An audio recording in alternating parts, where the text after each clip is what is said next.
Hi dear students, ये है class 12th subject math.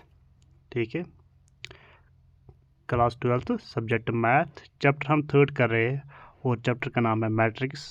Question number हम 3 कर रहे हैं। ठीक है, हमने फर्स्ट क्वेश्चन किया है, इसके हमने तीनों पार्ट किए हैं। ये एक्सरसाइज जो है वो ट्रांसपोज ऑफ मैट्रिक्स के बेस पे है और दूसरा क्वेश्चन भी हमने किया है, इसमें भी हमने 2 पार्ट किए हैं। आज क्वेश्चन नंबर 3, इसमें हमने फर्स्ट वाला पार्ट किया है, आज हम करेंगे सेकंड पार्ट। तो इसमें क्या है, इसमें यहाँ पे ए ट्रांसपोज दिया हुआ है, यानी कि ए हमारे पास नहीं है, ए हमारे पास है ही नहीं, हमारे पास है ए ट्रांसपोज। ठीक है, ये है, और यहाँ पे बी है। ठीक है, यहाँ पे डायरेक्टली बी दिया हुआ है, तो यहाँ पे हमें क्या करना है, ए ट्रांसपोज पे हमें ए निकालना है, तभी हम ए माइनस बी कर सकते हैं। ठीक है, जैसे यहाँ पे किया था ए प्लस बी फिर उसका ट्रांसपोज, इस तरह यहाँ पे ए माइनस बी हम तभी कर सकते हैं जब हमारे पास ए अवेलेबल हो। तो नेक्स्ट पेज पे हम जाएंगे। यहाँ पे क्या है, यहाँ पे जो क्वेश्चन में दिया वो लिखा है मैंने। ठीक है, यहाँ पे ए ट्रांसपोज है, तो हमें पता है, वी नो दैट जो प्रॉपर्टी है ए ट्रांसपोज और उसका भी ट्रांसपोज निकालेंगे वो ए आ जाता है। ठीक है, तो क्या करेंगे, देयरफॉर ए ट्रांसपोज और फिर उसका ट्रांसपोज। ठीक है, तो ए ट्रांसपोज हमारे पास क्या है, देखो ए ट्रांसपोज है हमारे पास 3 4 -1 2 0 1।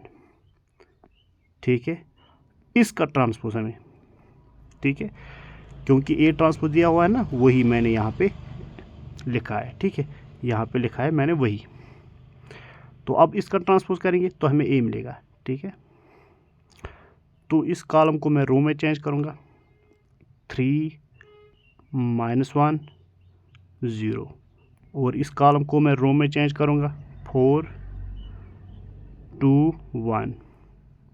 ठीक है, ये हमारा आ गया ए।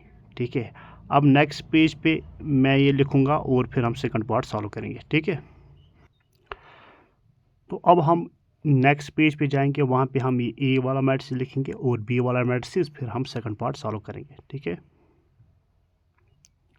तो यहाँ पे मैंने जो ए हमने निकाला है वो लिख दिया है, और बी तो पहले से ही गिवन है वो लिख लिया मैंने, और सेकंड पार्ट है ए माइनस बी करना है, फिर उसका ट्रांसपोज करना है, और यहाँ पे A transpose minus B transpose है। ठीक है, तो सबसे पहले ए लिखूँगा। ठीक है, जो ए है वो लिखूँगा। ठीक है, तो ए क्या है, 3 -1 0, और क्या है 4 2 1।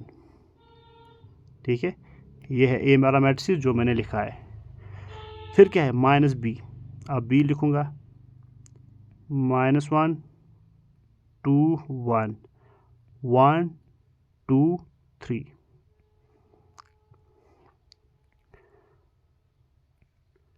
ये इसका ट्रांसपोज है। ठीक है, फिर क्या है, ए ट्रांसपोज लिखना है और माइनस बी ट्रांसपोज लिखना है।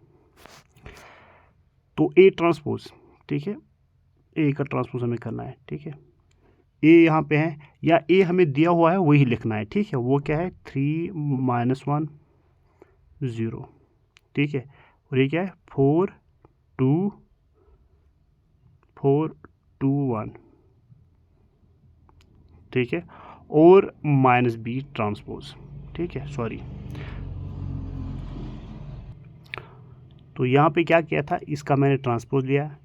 ठीक है, या कॉलम का हम लेते हैं, कॉलम को रो में लेते हैं, 3 4 और -1 2, तो -1 2, और क्या है 0 1 0 1, और ये ट्रांसपोज क्वेश्चन में भी दिया हुआ है, वही आप लिख सकते हो डायरेक्ट। तो क्वेश्चन में बी दिया हुआ है, इसका हमें ट्रांसपोज लेना, माइनस बी, तो वो क्या होगा, -1 1, ये क्या होगा 2 2 1 3। ठीक है, यहाँ तक। अब ये जो अंदर वाले हैं इनको मुझे करना है ऐड। ठीक है, 3 माइनस और माइनस होता है प्लस, तो ये क्या बजाएगा, 3 + 1 हो गया 4। ठीक है, 4 -1 -2, तो वो क्या बन जाएगा, -1 -2 -3। 0 -1 तो ये क्या बन जाएगा, -1। 4 -1 3। 2 -2 4, सॉरी 2 -2 हो गया 0। 1 -3 वो क्या बन जाएगा, -2 इक्वल्स टू, ठीक है। अब इन दो का हमें सब्ट्रैक्शन करना है। 3 माइनस माइनस होता है प्लस और 1, तो 3 + 1 4। 4 -1 होता है 3। -1 -2 वो क्या होता है, -3।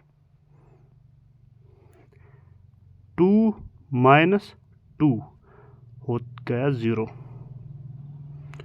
0 -1 तो -1। 1 -3 तो -2 एम्प्लाइज। अब यहाँ पे क्या था, सॉरी यहाँ पे डाला मैं भूल गया, इसका ट्रांसपोज लेना है। ब्रैकेट हटा सकते हैं क्योंकि ब्रैकेट इसलिए था, इन दोनों को ऐड करना था, ठीक है। अब यहाँ पे क्या, इसका हमें ट्रांसपोज लेना है, इस वाले मैट्रिक्स का। तो इस कॉलम को मैं रो में लिखूंगा, फिर इस कॉलम को रो में, फिर इस कॉलम को रो में, ठीक है, जैसे मैं बताते आ रहा हूँ। 4 3 फिर क्या है, -3 0 -1 -2 इक्वल्स टू, और ये वाला मैट्रिक्स हमें डायरेक्ट लिखना है। 4 3 -3 0 -1 -2। देखो ये दो मैट्रिक्स आपस में इक्वल आ गए, ठीक है। तो हम लिखे हैनस वेरीफाइड। आई होप समझ आया होगा। Thank you.